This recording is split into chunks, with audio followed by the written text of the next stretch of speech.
Hello everyone. तो आज हम लोग बहुत इंपॉर्टेंट टॉपिक डिस्कस करने जा रहे हैं। यहाँ पर आप देख पा रहे होंगे ये जो है ये कौन है? ये आरएलएम के चीफ है। आरएलएम क्या है उसके बारे में हम लोग जान लेते हैं।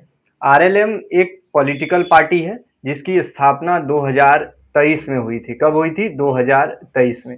और इसके चीफ कौन है? उपेंद्र कुशवाहा जी हैं, जो ये दिख पा रहे होंगे आप।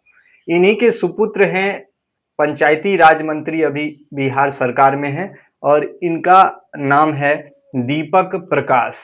तो ये प्रकाश फैला रहे हैं फिलहाल बिहार में। भाई चर्चा में क्यों है? चर्चा में इसीलिए लिए है क्योंकि बिहार में जो पता है आपको, जो सरकार चल रही है यहाँ पर, बिहार का जो स्थिति है, यहाँ विधान सभा और विधान परिषद दो चीजें हैं। तो ये जो मंत्री जी हैं ये किसी भी सदन के सदस्य नहीं है, फिर भी ये मंत्री पद पे बने हुए हैं। तो याचिकाकर्ता हैं सामाजिक कार्यकर्ता जिनका नाम है राकेश कुमार सिंह। इन्होंने एक याचिका लगाई सुप्रीम कोर्ट में, ठीक है। वहां पर इन्होंने पूछा, दीपक प्रकाश के मंत्री पद से संबंधित इनकी बातें थी। तो चीफ जस्टिस साहब ने पूछा क्या वे अभी भी मंत्री हैं? तो कहा हाँ, अभी वे वर्तमान में मंत्री हैं। तो भाई मंत्री क्यों रहे हैं? हाँ, ऐसा दोनों सदनों के सदस्य नहीं भी हैं फिर भी वो मंत्री बने हुए हैं, तो ऐसा नहीं होना चाहिए। उन्होंने संविधान का हवाला दिया। संविधान का नियम कहता है आर्टिकल 164, आर्टिकल याद रखेंगे 164 क्लॉज में कहा गया है विधायक न होने पर अधिकतम 6 महीने तक ही मंत्री रह सकते हैं।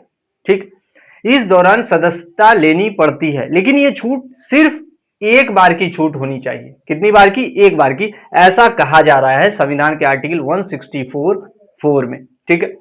तो इनके साथ क्या क्या चीजें हुई भाई? अभी आपको पता होगा बिहार में 2025 में इलेक्शन होता है, और इस इलेक्शन के बाद दो मुख्यमंत्री बिहार ने देख लिए। तो जो नीतीश कुमार बने उसके बाद सम्राट चौधरी जी आए। तो 20 नवंबर 2025 को शपथ दिलाई जाती है इनको, ठीक है। चीफ मिनिस्टर नीतीश कुमार रहते हैं, उस वक्त ये विधायक नहीं थे और सीधे मंत्री बन जाते हैं आरएलएम पार्टी की ओर से। फिर आपको पता है 15 अप्रैल 2026 को नीतीश सरकार गिर जाती है, नीतीश कुमार इस्तीफा दे देते हैं। कैबिनेट भंग हो गई तो भाई अब ये मंत्री भी नहीं रहेंगे।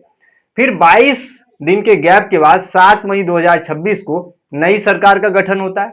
इसमें सम्राट चौधरी के नेतृत्व में सरकार का गठन होता है।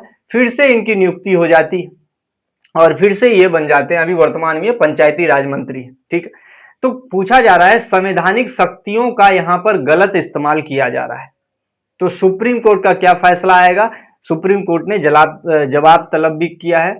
एस.आर. चौधरी बनाम पंजाब राज्य 2001 का केस देखते हैं। इसमें कहा गया था 6 महीने की छूट अपरिवर्तनीय है। दूसरा चीज, इस्तीफा नया सीएम या नई सरकार के बहाने रीसेट नहीं होगा।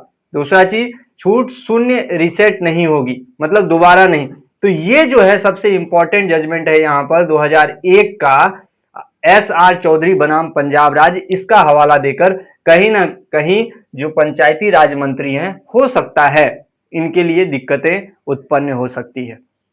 तो ऐसा नहीं होना चाहिए। अभी हाल ही फिलहाल में बिहार में विधान परिषद का इलेक्शन हुआ, उसमें देखे होंगे एनडीए की ओर से जितने भी उम्मीदवार थे निर्विरोध चुने जाते हैं। तो आरएलएम पार्टी को यदि उनको आगे बढ़ाना था तो अपनी मांगों को रखना चाहिए था। और इनकी माताजी जो है, यानी इनकी वाइफ स्नेहलता भी अभी जो है विधायक है। तो कैसा कहा जा रहा है, हो सकता है उपेंद्र कुशवाहा अपनी वाइफ को वहां से हटा के या इस्तीफा दिलवा करके वहां पर इनको इलेक्शन लड़वा सकते हैं। ये भी न्यूज में चल रहा है। तो देखने वाली बातें हैं, क्या क्या चीजें हो सकती है। फिलहाल एग्जाम पॉइंट ऑफ व्यू से हम लोग को तमाम चीजों को जानना चाहिए, और आर्टिकल जरूर याद रखेंगे 164(4). तो ये सारा जो मसला है आप सभी को पता होना चाहिए, और ऐसे इंपॉर्टेंट फैक्ट्स एंड फिगर्स के लिए चैनल पे आप आ सकते हैं। देखने के लिए बहुत बहुत शुक्रिया। जय हिंद साथियों।